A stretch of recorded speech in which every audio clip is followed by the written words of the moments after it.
dikirim ke satu tempat. Kita harus dibawa ke satu tempat, jangan dibayangkan orang lain. Anda yang dibawa, Anda yang dimandikan oleh orang-orang, Anda yang dikafani oleh orang-orang, dan saat itu pun Anda diangkat di atas kepala orang-orang. Jangan berbangga Anda tidak jadi kemanten saat itu. Anda akan dibawa ke alam barzah, Anda akan dikirim ke kubur. Sadarlah saat itu Anda di atas kepala manusia dan hanya Anda mendengar suara yang indah jika Anda ahli iman. Orang yang bersama kita mengucapkan kalimat indah, La ilaha illallah, La ilaha illallah, La ilaha illallah, La ilaha illallah, La ilaha illallah. Ketahuilah, jika ahli iman yang dibawa di atas kepala manusia mendengar la ilaha illallah, terhibur hatinya dan alangkah bahagianya. Akan tetapi jika dia bukan ahli iman, dia akan menyesal, kenapa aku tidak bisa mengucapkan la ilaha illallah di hatiku. Dia akan dikirim ke alam barzah. Anda, kami akan dikirim ke kubur, dan kita pun dibawa oleh orang-orang. Sadarlah. Dan setelah kita sampai di kubur, orang-orang ternyata sudah menyiapkan kita liang lahat. Di situ telah digalikan oleh orang-orang buat kita. Dan tidak lama kemudian orang ada yang memeluk kita, ada yang merangkul kita, dan itu ternyata rangkulan untuk melepaskan kita di kubur. Kita akan dibawa, dimasukkan ke kubur dengan pelan, dan dimasukkan ke kubur dengan pelan. Mana kasur empuk yang pernah kita bangga-banggakan? Mana mobil mewah yang kita bangga-banggakan? Mana rumah megah yang kita bangga-banggakan itu? Jika ada yang berpesan kepada anak istrinya, tolong bawakan aku bantal yang empuk, tidak akan dibawakan, karena itu bukan milik Anda lagi. Anda tidak berhak lagi memiliki itu semua. Dan yang akan Anda bawa justru yang pernah Anda berikan di saat Anda hidup, bukan yang Anda simpan. Anda akan masuk liang lahat. Sadarilah ini. Anda akan masuk liang lahat. Dan wajah yang di saat Anda dicaci orang marah, di saat Anda diejek orang marah karena Anda merasa dihinakan, ketahuilah wajah yang Anda sombongkan saat itu ternyata harus ditarik kainnya dan ditempelkan ke bumi, tanah asal kita. Ditempelkan kita ke bumi. Dan setelah itu pelan ada orang yang menabur di atas kepala kita dengan debu, 1 kali, 2 kali, 3 kali, dan setelah kita 3 kali bukan taburan, tapi akan ditumpahkan air tanah di atas kepala kita, ditumpahkan tanah dan ditumpahkan tanah, sehingga yang kita ketemukan adalah gelap gulita di alam kubur. Seperti yang disabdakan oleh Nabi Muhammad, sungguh saat itu orang di dalam kubur bisa mendengar terompah kaki orang yang berjalan di atas kepalanya. Dan saat itu pun Anda, kami mendengar orang-orang berjalan. Anda dan kami mendengar orang yang melangkah semakin lama semakin jauh. Dan ternyata hanya tinggal beberapa orang, itu anak-anak kita, itu istri kita, itu suami kita. Dan mereka pun ternyata tidak mau bertahan lebih dari setengah jam. Setelah itu pun mereka melangkahkan kaki, dan suara kaki itu semakin jauh. Dan ketahuilah, saat inilah kita memetik amal perbuatan kita di dunia. Saat inilah kita akan merasakan apa yang pernah kita tanam waktu kita hidup di dunia.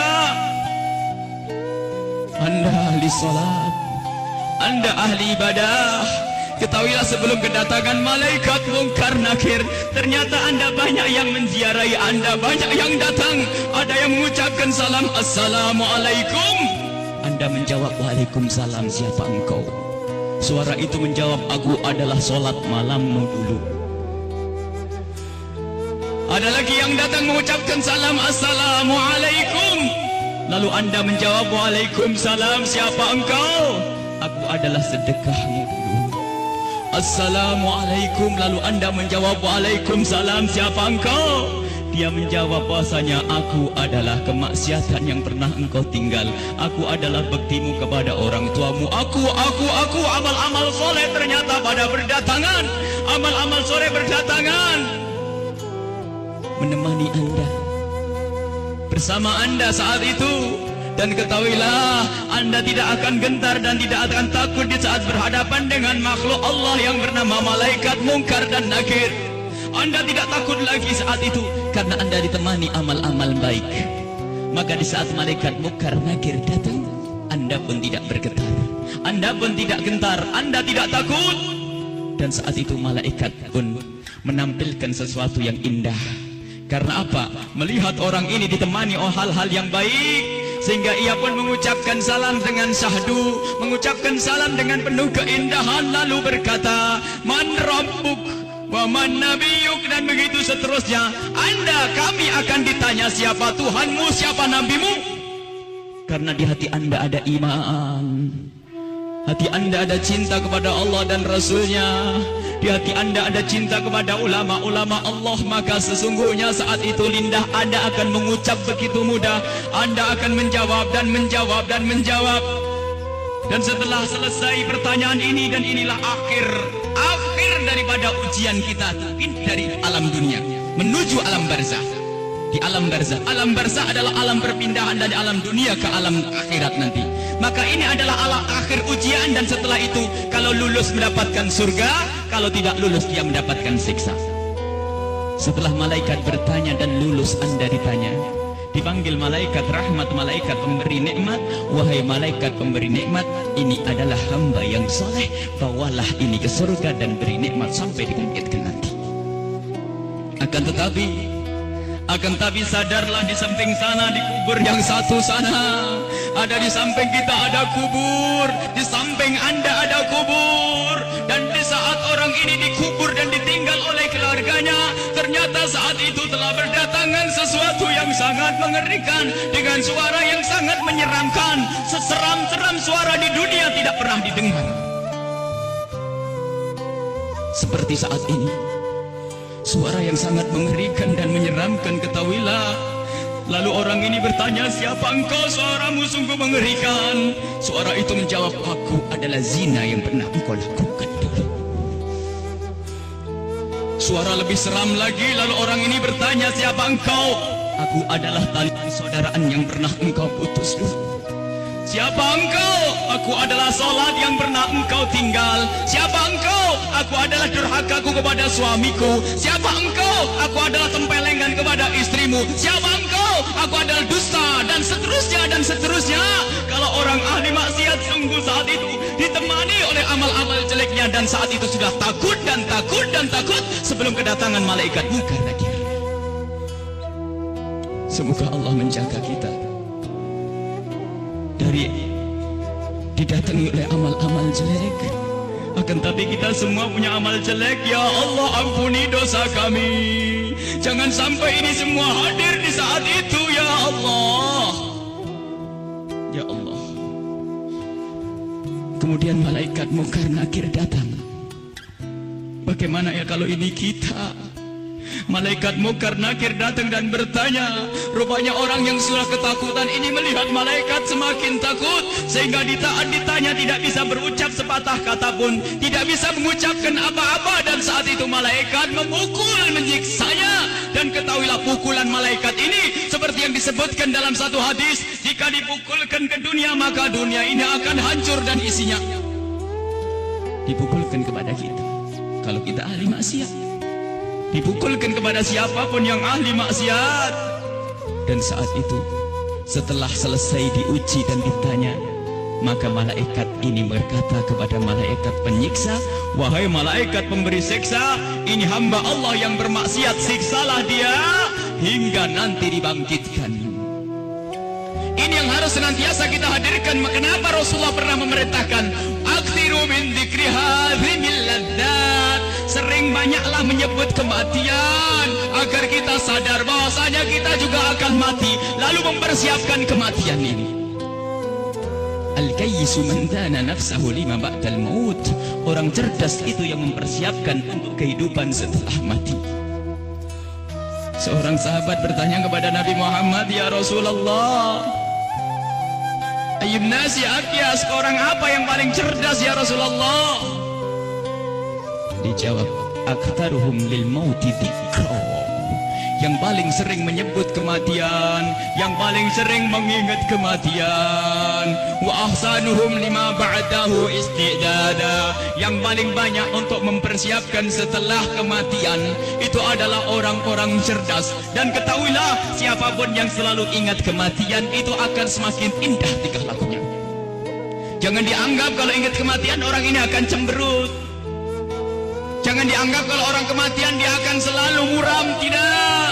Orang yang selalu keingat kematian akan semakin indah di dalam berinteraksi dengan sesama. Dia tahu bahasanya senyum kepada istri itu pahala, maka dia akan sering senyum. Dia tahu bahasanya menghargai suami adalah pahala, maka dia akan menghargai suami. Dia ngerti bahasanya tegur sapa, sopan santun, saling kasih dan cinta kepada tetangga itu menghadirkan pahala, maka dia akan bersopan santun dan bersaling kasih.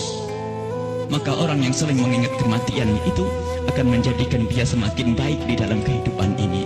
Kalau ternyata ada orang mulutnya tajam, tangannya suka mukul orang, yakinlah bahwa dia lupa bahasanya dia akan mati, atau ingat mati tapi tidak sadar bahasanya itu semua akan dituntut setelah kematian.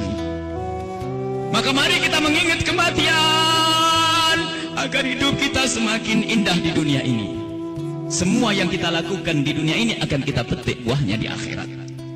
Udhkuru aktiru min dzikri hadimil ladzat. Hadis yang diriwayatkan oleh Imam Tirmidzi dan Ibnu Hibban. Bahasanya, perbanyaklah engkau menyebut kematian. Bahkan banyak sekali Rasulullah memerintahkan satu amalan tujuannya agar mengingat kematian, termasuk ziarah kubur. Fa innaha tudzakirukumul maut, karena ziarah kubur itu mengingatkan orang-orang yang mengingatkan kita kepada kematian.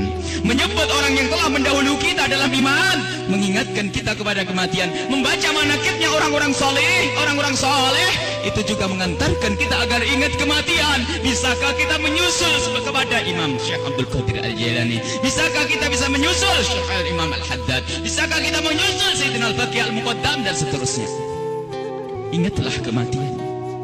Bahkan sampai di saat hendak tidur Rasulullah selalu mengingatkan, hendak tidur ingatlah mati. Hendak tidur ingatlah mati.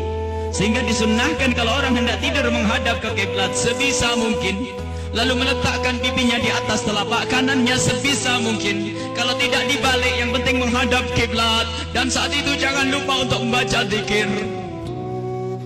Membaca subhanallah seperti yang diajarkan oleh Rasulullah kepada Sayyidat Fatimah Az-Zahra, membaca subhanallah 33 kali, alhamdulillah 33 kali, Allahu Akbar 33 kali, dan membaca doa-doa yang lainnya hingga mata ini tertutup, tertidur dalam keadaan berzikir.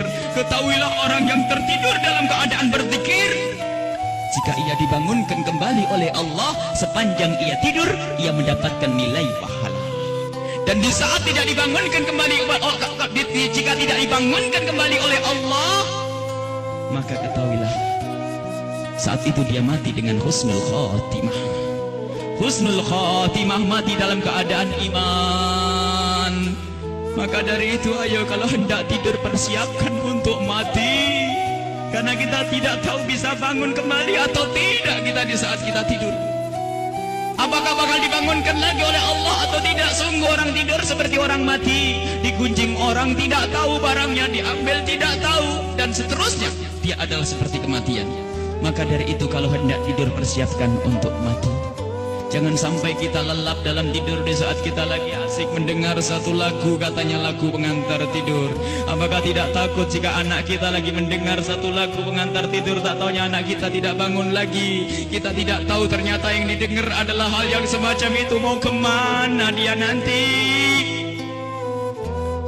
Mau tidur bermaksiat, mau tidur ngunjing orang, mau tidur memutus tali persaudaraan. Apakah dia yakin bahasanya besok pagi akan bangun?